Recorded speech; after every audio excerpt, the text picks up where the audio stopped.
어느덧 2026년의 새로운 한 해가 시작이 됐습니다. 다시 시작할 수 있다라는 것이 하나님의 은혜입니다. 아멘. 무언가를 새롭게 시작할 수 있다라는 것 역시 하나님의 자비이고 궁일이십니다. 우리는 이렇게 새롭게 한 해를 매일 주시는 하나님의 그 궁휼하심에 우리의 모든 연약함 또 우리의 아쉬움들을 마치 이 바다에 씻겨 내려가는 발자국처럼 하나님 앞에 다 맡겨야 돼요. 그걸 아쉬워하고 후회하고 그 자리에 머물고 있으면 우리는 새로운 곳으로 나아갈 수가 없습니다. 새 포도주는 새 부대에 담으라는 것처럼 우리의 믿음은 늘 새로워져야 돼요. 흐르는 돌에는 이끼가 끼지 않는 것처럼 우리의 믿음 역시 늘 새롭게 늘 끊임없이 전진해야 한다라는 것입니다. 따라서 우리의 연약한 모든 모습들은 2025년 한 해 다 묻어두고 새롭게 우리에게 허락하신 2026년 앞에 하나님의 크신 은혜를 바라보며 하나님이 예비하신 이 순결한 새해 대지 위에 함께 서 있기를 주님의 이름으로 축원드립니다. 여러분, 새해가 되면 여러 가지 계획들을 우리는 품게 됩니다. 여러분 어떤 마음을 이 새해에 품으셨습니까? 제가 이번 송구 영신 예배 때 말씀 카드를 뽑잖아요. 여러분 어떤 카드 뽑으셨습니까? 제가 요즘 교회가 이렇게 부흥하고 또 젊은 부부들이 참 많이 왔는데도 제 아내에게 제가 이런 말을 했어요. 이렇게 참 교회가 더 부흥되고 많은 젊은 부부들이 오는데 나 이렇게 걱정이 많을까? 그랬더니 우리 아내가 무슨 걱정이 많니? 그랬더니 이게 담임 목사로서 이 뭔가 걱정스러운 게 이 무너지면 안 되는데 이걸 더 단단하게 더 견고하게 끌고 가야 되는데 이게 너무 걱정이 앞서는 거예요. 그리고 송구 영신 예배 때 정말 간절히 기도하고 하나님이 주신 나의 말씀 카드 탁 뽑았더니 첫 마디가 근심하지 말라. 깜짝 놀랐어요. 근심하지 말라.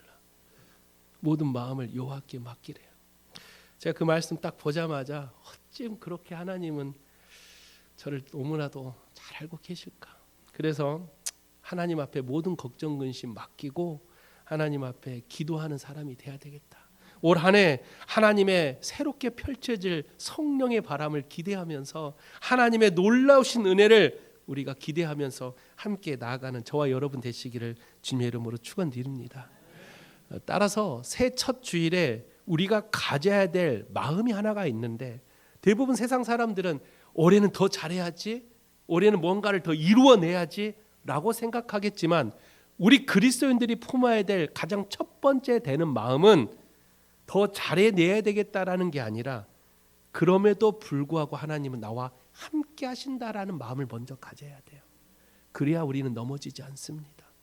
더 잘해야지 세상은 만만하지 않아요. 계획한 것들이 계획대로 됩니까? 준비한 것들이 다 이루어집니까? 그렇지 않습니다. 따라서 우리 그리스도인들이 품어야 될 것은 더 잘해야지가 아니라 그럼에도 불구하고 주님은 나와 함께 하신다라는 것. 계획했던 것들이 설사 계획대로 흘러가지 않더라도 또 내가 예기치 못한 어려움이 당했을지라도 그럼에도 불구하고 주님은 나와 함께 하신다라는 이 믿음을 붙들고 있는 자들이 절대로 쓰러지지 않습니다. 다시 일어나서 펼쳐질 이 새로운 한 해를 하나님이 주신 은혜를 갈망하며 하나님께 나아가는 사람이 될 수 있다라는 것이죠. 그러므로 임마누엘 하나님을 마음속에 품고 어떠한 어려움 속에서도 우리는 앞을 보지 못하는 불확실한 미래를 살고 있지만 그 불확실한 미래 속에 한 줄기 빛으로 주시는 그 주님의 크신 은혜를 붙들고 2026년 한 해를 나아가시기를 주 이름으로 부탁을 드립니다. 우리는 세상을 살다 보면 거친 광야를 걸어갈 때가 종종 있습니다. 모두가 다 순탄한 길을 걸어가고 싶죠. 모두가 다 넓은 길을 걸어가고 싶죠. 그런데 인생을 살다 보면 계획하지 못한 일들이 일어날 때가 있어요. 너무 힘들어서 주저앉고 싶을 때가 종종 있죠. 그럼에도 불구하고 우리가 이런 어려움 속에서도 하나님을 끝까지 붙들어야 될 이유는 주님은요 그 문제를 우리를 해결해 주시기보다는 그 문제를 해결할 수 있는 지혜를 주시기 때문입니다. 우리는 기도할 때 어떻게 기도합니까? 주여 이 문제를 해결해 주시옵소서. 막상 문제를 해결하면 감사보다는 내가 이 문제를 해결했다라는 잘못된 착각 속에 빠져 있어요. 따라서 어떤 문제를 만났을 때 주여 이 문제를 해결해 달라고 기도하는 게 아니라 이 문제를 해결할 수 있는 하나님의 지혜를 달라고 우리는 간구해야 돼요. 그래야 또 다른 어려움이 찾아왔을 때도 우리는 또 그 문제를 해결할 수 있는 지혜가 생기는 것이죠. 가끔 우리는 하나님이 다 알아서 해주시지 왜 자꾸 하나님은 우리에게 이런 요구를 하실까? 그런 생각을 할 때가 있어요. 정말로 하나님이 원하시면 우리 성파교회 하나님이 알아서 500명 1000명 만들어 주시지 왜 주님 우리 성도들 힘들게 전도하라고 하십니까? 정말 하나님이 원하신다면 하나님이 한 번에 우리 성파동에 잠자고 있는 성도 이 주민들을 한 번에 밤속에 찾아가셔서 내일 성파교회 가라. 그렇게 밤에 나타나서 그렇게 해주시면 주일날 앞에 저기 대기표 뽑고 기다리고 있을 거 아니에요. 그런 생각을 제가 쓸데없는 생각을 새벽에 가끔 그런 생각을 합니다. 주님은 전지전능하시다면서요. 하나님은 못하실 게 없다면서요. 그런데 왜 하나님 성파교회 123주년이 되도록 왜 이렇게 아직도 빈자리가 많을까요? 그런 생각을 새벽에 가끔 합니다. 그러다가 그런 생각이 들어요. 그렇게 채워지면 너희들이 더 하나님 앞에 엎드릴 수 있을 것 같니? 그런 생각이 드는 거예요. 하나님이 다 채워주면 더 열심히 신앙생활 할 것 같니? 아니라는 거예요. 오히려 고난이 때로는 하나님을 더 찾을 수 있는 하나의 통로가 될 수 있다라는 거예요. 내게 주신 어려움이 하나님 앞에 엎드릴 수 있는 하나의 은혜가 더 될 수 있다라는 거예요. 하나님이 알아서 다 해주면 오히려 우리는 하나님께 기도하지 않는다라는 거예요. 그게 인간이 가진 연약함이에요. 하나님이 다 할 수 있지만 하나님은 전지전능하지만 하나님은 그럼에도 불구하고 우리의 움직임, 우리의 행함, 우리가 노력을 기다리고 계시는 거예요. 그게 진짜 하나님의 은혜임을 깨달을 때 믿음이 깊어지는 것입니다. 사랑하는 성파교회 성도 여러분, 2026년 한 해는 그런 하나님의 은혜를 갈망하는 한 해가 되시기를 부탁을 드립니다. 오순절 다락방에 성령의 바람이 임했을 때 하나님이 로마를 무너뜨리는 게 아니었어요. 하나님이 차라리 오순절 다락방에 성령의 바람이 말고 그들이 지금 숨어서 기도하고 예배하는 차라리 로마를 무너뜨려 줬으면 훨씬 더 이스라엘 백성들이 하나님을 찬양했을 것 같지만 그렇지 않다라는 거예요. 하나님은 저 숨어서 예배하는 오순절 다락방에 하나님이 성령을 보내주셔서 그들 마음속에 이걸 이겨낼 수 있는 지혜를 줬다라는 거예요. 로마의 핍박 속에서도 무너지지 않는 힘과 지혜와 능력을 더해 주셨다라는 거예요. 그 성령을 경험했던 오순절 다락방의 사람들이 이제 어떻게 돼요? 목숨을 걸고 죽으면 죽으리라 하는 마음으로 로마를 향해 나갔던 것이죠. 그게 하나님이 우리에게 주시는 은혜라는 것입니다. 저는 2026년 한 해가 우리 성파교회 모든 성도들에게 그런 은혜를 경험하는 한 해가 되시기를 주 이름으로 부탁을 드립니다.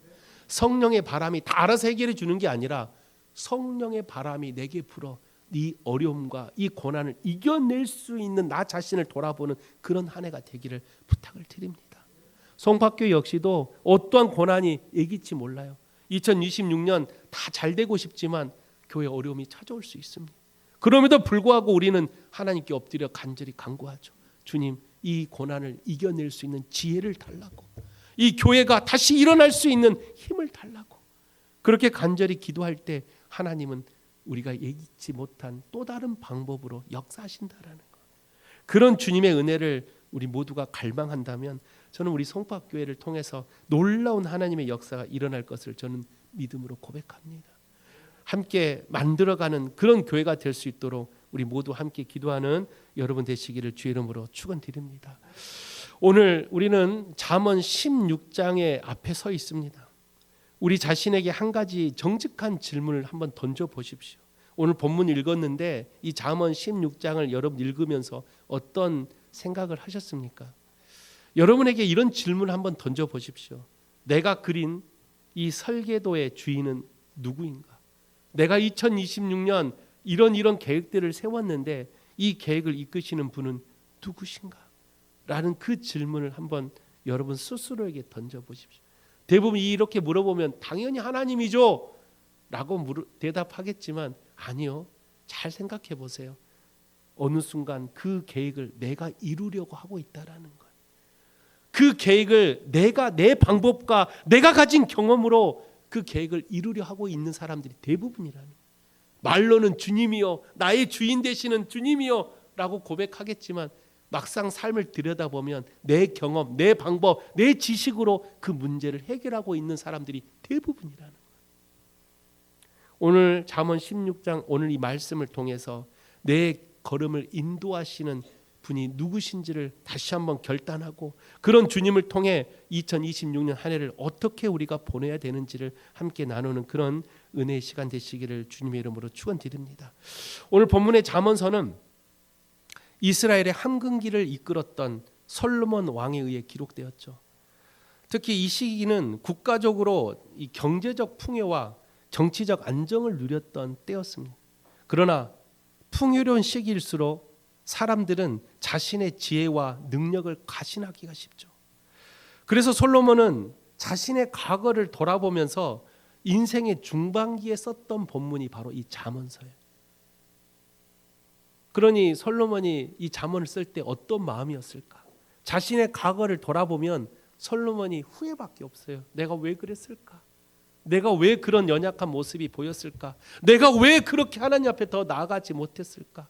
솔로몬이 얼마나 많은 죄를 지었습니까? 그럼에도 불구하고 하나님이 솔로몬을 지켜줬던 이유가 뭡니까? 그의 아버지 다윗 때문이었다라고 성경은 말을 해요. 솔로몬은 너무나도 많은 죄를 지었어요. 그 중에 가장 큰 죄가 뭡니까? 솔로몬이 지었던 가장 큰 죄는 이방 여자를 아내로 삼아서 그 아내를 삼는 것도 문제였지만 그 이방 여자들이 아내로 삼고 돌아올 때 뭘 가지고 왔어요? 각 나라에 섬겼던 우상들을 가지고 와요. 얼마나 큰 죄입니까? 그런데 솔로몬이 어떤 더 큰 죄를 지어요? 그 우상을 예배할 수 있는 신전을 만들어줘요. 우상을 섬길 수 있는 신전을 만들어줬던 사람이 바로 솔로몬이. 이 말이 됩니까? 하나님의 백성이고 이스라엘 왕인 하나님을 섬기는 나라가 우상을 섬기는 신전을 만들어준다라는 게 이게 말이 돼요. 그런 엄청난 제약 속에 있었던 사람이 솔로몬인데 그럼에도 불구하고 하나님은 솔로몬을 혼내지 않았어요. 그 이유는 딱 하나예요. 너의 아버지 다윗 때문에. 약속했거든요. 다윗에게 약속했죠. 그의 아들이 다스리는 동안에 하나님이 함께 해주겠다고. 그래서 솔로몬은 아버지 다윗 때문에 솔로몬이 왕으로 있는 동안에는 천하태평이었어요. 그런데 솔로몬이 나이가 들고 인생의 이제 끝자락에 자기의 과거를 돌아보니 내가 왜 그랬을까? 그래서 솔로몬이 썼던 본문이 전도서 잠언인데 전도서에 보면 대부분 어떤 말이 많이 나와요? 헛되고 헛되도다. 자신의 인생을 돌아보니까 모든 것이 헛되고 헛된 거예요.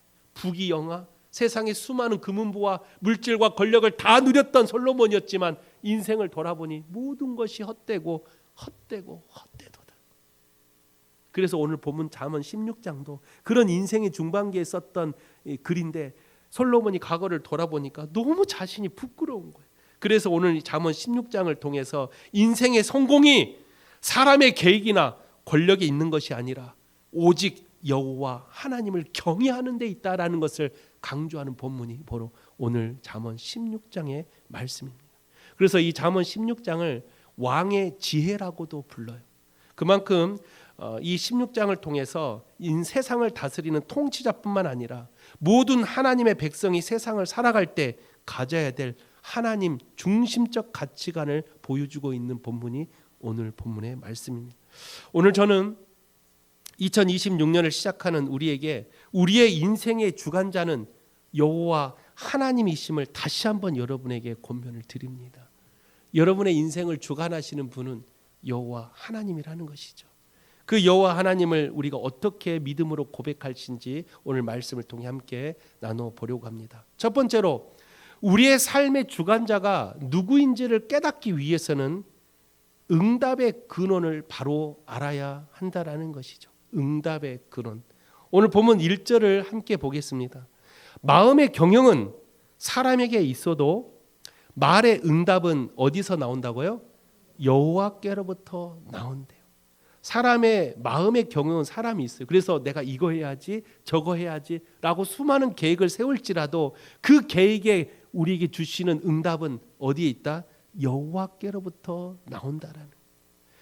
내 삶의 주관자가 주님이 되려면 내 삶의 모든 결정권은 하나님께 있다라는 이러한 믿음의 고백이 나타나야 돼요. 내 삶의 결정권이 하나님께 있다. 이게 무슨 말일까요? 제가 예전에 청년을 담당할 때 청년들이 가장 많이 하는 상담이 뭔지 아세요? 목사님, 제가 이번에 직장을 새로 준비하고 있는데 어떻게 할까요? 왜? 들어가면 되지. 아니요, 여기 직장은 주일날 교회를 못 가게 해요. 그래, 야, 이거 큰 고민이다. 또 어떤 청년은 그런 거 신경 쓰지 않고 일단 직장부터 들어갑니다. 그래서 교회를 안 나와요. 한 달간 안 나와. 그래서 전화해서 왜 요즘 안 보여 했더니 이 직장이 교회를 못 가게 해서요. 근데 왜 그거를 말도 없이 갔어? 나랑 상의하지. 그러니까 이거 지금 목사님 직장 구하기가 얼마나 힘든데 지금 그게 뭐가 중요하다. 이렇게 생각하는 청년들도 있어요. 여러 청년들이 있죠. 그때 제가 이 청년들한테 그런 이야기를 합니다. 우리의 삶의 주관자가 누구냐? 내 인생의 주관자가 누구냐? 그 주관자가 하나님인 사람은 내가 주님을 위해서 살아가는 삶의 주관자 하나님이라면 내가 들어갈 직장이 주의를 못 지키게 한다? 한 번 좀 고민해 봐야지. 그게 내가 믿음이고 그게 내가 하나님을 사랑하는 사람 아니냐. 삶의 주관자가 나라면 그 인생의 의자에 내가 앉아 있으면 하나님은 뒷전이지. 내가 먼저 돈 벌어야 되고 내가 먼저 직장 가야 되고 내가 먼저 내 가정 돌봐야 되는데 하나님이 보다 내가 주관자가 되는 그런 인생을 사는 사람들이 너무나도 많다라는. 저는 신앙생활 하면서 내 인생의 의자에 누가 앉아 있느냐에 따라서 내 삶의 방향 완전히 달라진다라고 늘 성도들에게 말을 해요. 여러분의 인생의 주관자가 되시는 하나님이 어디 앉아 계십니까? 여러분의 삶 가운데 이 삶의 중심에 있는 의자에 누가 앉아 있느냐는 말입니다. 말로는 다 주님이요 라고 하지만 어느 순간 주님이 아니라 내가 앉아 있을 때가 더 많아요. 내가 결정하고 내가 판단하고 내가 모든 것을 주관하는 그런 인생의 주관자가 나일 때가 더 많다라는 것. 다시 한번 여러분에게 말씀을 드립니다. 마음의 경영은 사람에게 있어도 말의 응답은 여호와께로부터 나옵니다. 할렐루야. 이 믿음의 고백이 여러분 마음속에도 있기를 주 이름으로 부탁을 드립니다. 한 번쯤 우리가 고민해 봐야 돼요. 내 인생의 주관자가 주님이라면 내가 무슨 일을 하기 전에 주님 내가 어떻게 할까요? 라고 한 번쯤 주님께 물어봐야죠. 그게 내가 믿음 있는 사람이고 그게 그리스도인의 삶이에요. 그래서 제가 그 청년들한테 그런 이야기를 해요. 어떤 청년이 찾아와서 목사님 제 직장이 너무 적성이 안 맞아요. 다른 데로 옮길까요? 그럼 제가 그런 이야기를 합니다. 직장의 적성이 맞는 게 아니라 어디를 가든 그곳에는 하나님의 뜻이 있다. 내가 이곳에서 하나님이 보내준 사명을 생각해야지 내가 이곳에서 무언가를 하려고 하니 적성이 안 맞는 거다. 제가 그런 이야기를 많이 해요. 여러분들도 잘 생각해 보세요. 내가 무슨 일을 했을 때 내가 하는 게 아니라 하나님께서 나를 이곳에 보내줬다면 이곳엔 특별한 하나님의 사명이 있을 것이다 라는 그런 생각을 한번 해보십시오. 그러면요 지금 내가 서 있는 자리가 힘들지라도 적성이 안 맞을지라도 아니야. 나를 주님이 이곳에 나를 불러줬다면 나를 지금 이곳에 세워줬다면 하나님은 나에게 특별한 사명을 주셨을 것이야 라는 그런 마음으로 그 자리를 한번 섬겨보십시오. 놀라운 역사를 경험하실 것입니다. 할렐루야. 그래서 저는 예전에 중고등부도 담당할 때도 그런 이야기를 해요. 너희들 학교 갈 때 어떤 마음으로 가? 빨리 졸업하고 싶죠. 빨리 대학 가고 싶어요. 제가 늘 우리 고등학교 애들 가르칠 때 그런 얘기를 참 많이 했어요. 너희들은 학교를 보내신 하나님의 선지자들이다. 학교에 가서 공부도 중요하지만 너희들이 그곳에 그리스도의 향기 나는 삶을 살다 보면 너희들이 서 있는 곳이 바로 하나님의 나라가 된다. 따라서 너희들이 그곳에 서 있는 하나님의 사명을 생각하고 주의 사명을 내가 지킬 수 있는 그런 내가 되게 달라고 함께 기도하자. 할렐루야. 여러분들도 지금 내가 서 있는 곳이 때로는 힘들 때가 있어요. 마음에 맞지 않을 때가 있습니다. 저는 이번에 우리 새 가족들이 우리 송파교회 많이 찾아왔는데 이 또한 하나님의 계획하심이라고 저는 생각합니다. 모든 것이 하나님의 뜻이 있어요. 그 뜻을 바라봐야지 내 믿음이 더 깊어지는 것입니다. 이 교회가 좋나 나쁘나 내 신앙의 색깔이 맞나 안 맞나 이런 생각보다는 나를 보내주신 하나님의 뜻이 무엇일까? 왜 하필 많고 많은 교회 중에 이 송파교회를 나를 보내주셨을까? 하나님의 뜻이 무엇일까를 곰곰이 묵상해보다 보면 하나님의 은혜를 경험하는 놀라운 역사를 경험하게 되실 것입니다. 그런 여러분들이 어떠한 자리에 서 있을지라도 응답의 근원이 하나님이라는 것을 깨닫는 사람은 모든 일을 하기 전에 먼저 기도하는 거예요. 하나님 어떻게 할까요? 주님 이곳이 하나님의 은혜의 길인가요? 라고 하나님께 묻고 또 문들 때 하나님은 우리에게 놀라운 지혜를 허락해 주신다라는 것을 꼭 기억하시기를 주님의 이름으로 축원드립니다. 두 번째로 우리의 삶의 주관자가 누구인지를 깨닫기 위해서는 하나님 앞에 정직하게 살아야 한다라는 것이죠. 오늘 본문 2절입니다. 사람의 행위가 자기 보기에는 모두 깨끗하여도 여호와께서는 심령을 감찰하시느니라. 하나님 앞에서 정직하다라는 것은 이 단순히 거짓말을 하지 않는 것이 아니에요. 우리의 중심을 보시는 하나님 앞에 나를 투명하게 내어놓는 영적 정직함을 말합니다. 그래서 우리가 거짓말을 안 했는데 나는 그래도 정직하게 살아가는데 그게 아니에요. 내 영적 정직함을 하나님은 보고 계신다. 사람은 누구나 자신의 행동에 대해 그럴듯한 이유를 붙입니다. 그래서 우리 그러자 어떤 일을 했을 때 야 너 그거 왜 그렇게 했어? 그러면 그걸 합리화시키려고 야 그 이유는 이래서 내가 그렇게 했어 라고 사람들은 대부분 자신의 행동에 이유를 붙이기를 좋아합니다. 상대방이 상처를 받든 받지 않든 그거는 중요하지 않아요. 내가 한 행동에 대해서 그럴싸한 이유를 다 우리는 가지고 있어요. 그렇잖아요. 교회 생활을 하다 보면 어떤 한 사람이 어떤 행동으로 상처를 받았는데 그거보다 더 중요한 건 나는 이렇게 하려고 했던 거야 라고 그 모든 자기의 행동에 이유를 가지고 있어요. 그러니 합리적인 이유를 대다 보니 나는 문제가 없는 거야. 나는 잘못한 게 없는데 너 왜 힘들어해? 너 왜 상처받아?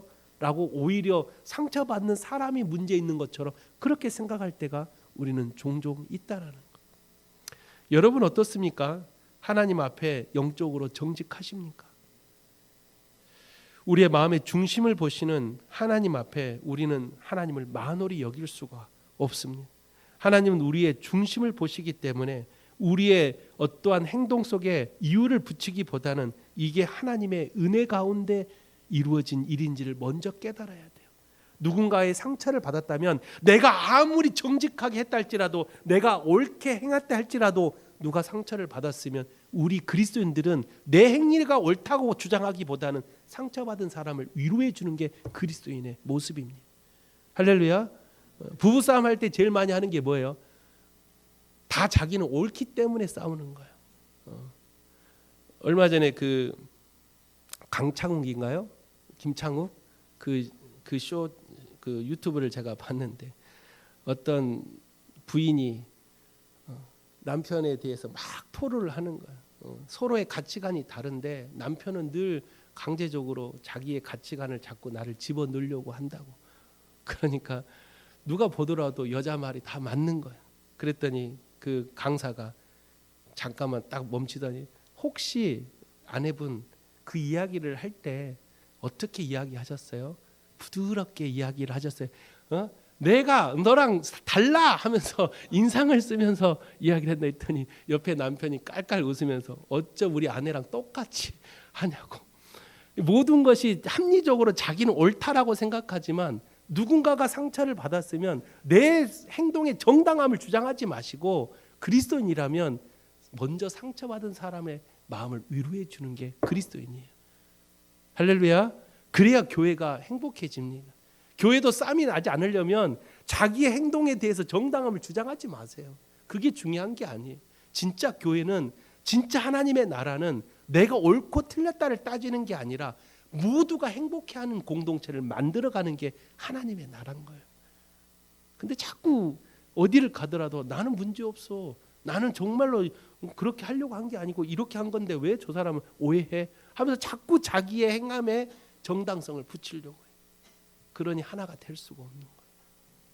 사랑하는 성도 여러분, 나는 옳습니다라고 주장하기보다는 주님, 내 마음속에 주님이 함께 하셔서 내가 혹시 상대방에게 상처를 주지 않았는지 먼저 살피는 마음을 주옵소서.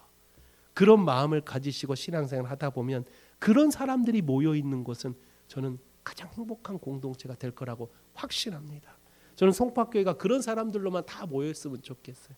자신의 행동에 정당함을 주장하는 게 아니라 모두가 다 상대방의 마음을 먼저 생각해 줄 수 있는 사람들, 그런 사람들이 함께 모여 이 송파교회가 가장 행복한 공동체가 된다면 그것이 곧 하나님의 나라가 된다라는 것입니다.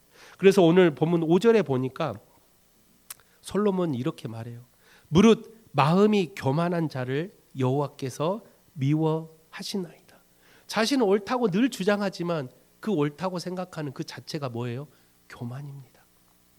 하나님 앞에 우리가 어디 옳다라고 하나님 앞에 말할 수 있겠어요? 우리는 늘 부족하고 우리는 늘 연약하고 우리는 늘 죄 많은 사람인데 어찌 감히 하나님 앞에 우리의 모습이 행함이 옳다고, 나는 그런 적 없다고, 나는 정직하게 행했다고 말할 수 있는 사람이 과연 누가 있을까요? 그 모든 것이 바로 교만입니다.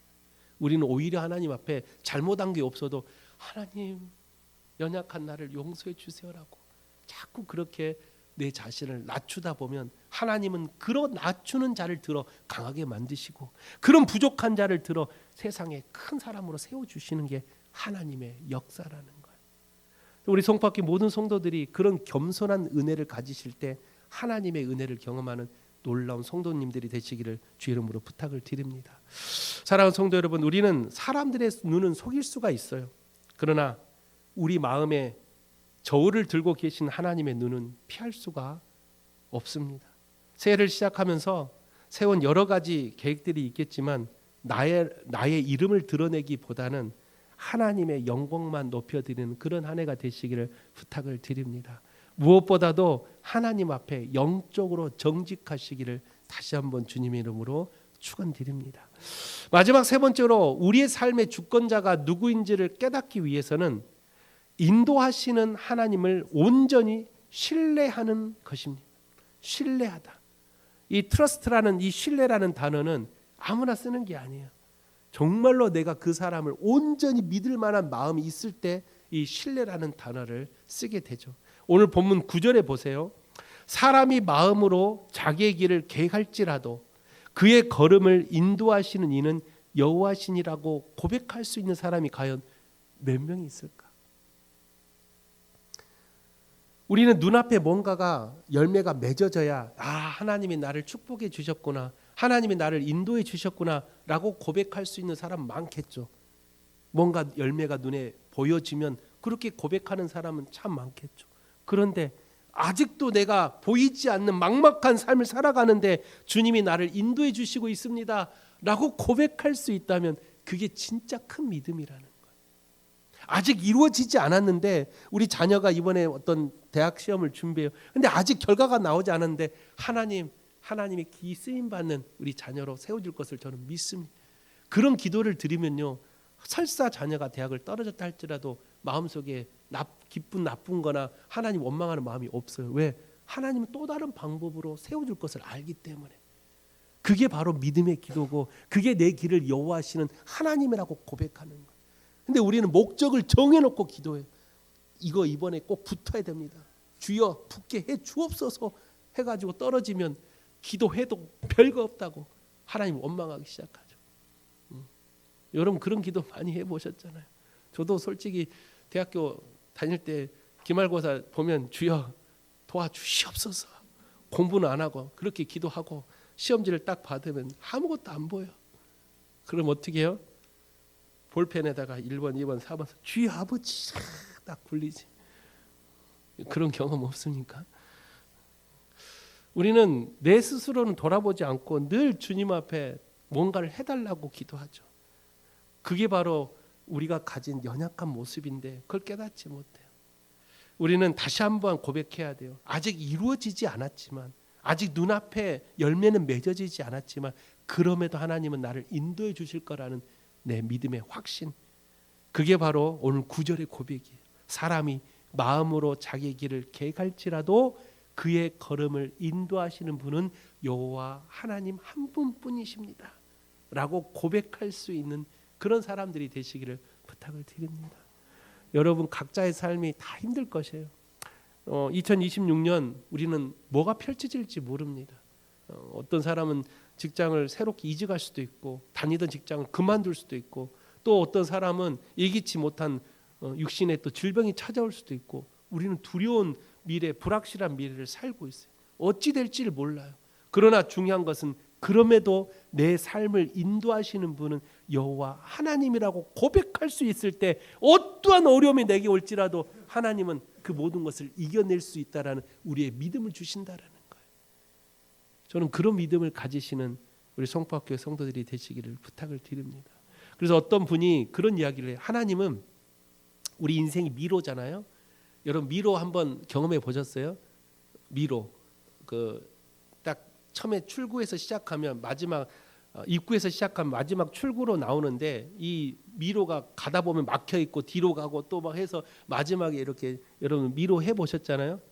실제로도 뭐 다른 나라 가면 그거를 사람들이 직접 들어가서 마지막 출구로 나오는 미로 게임을 많이 합니다.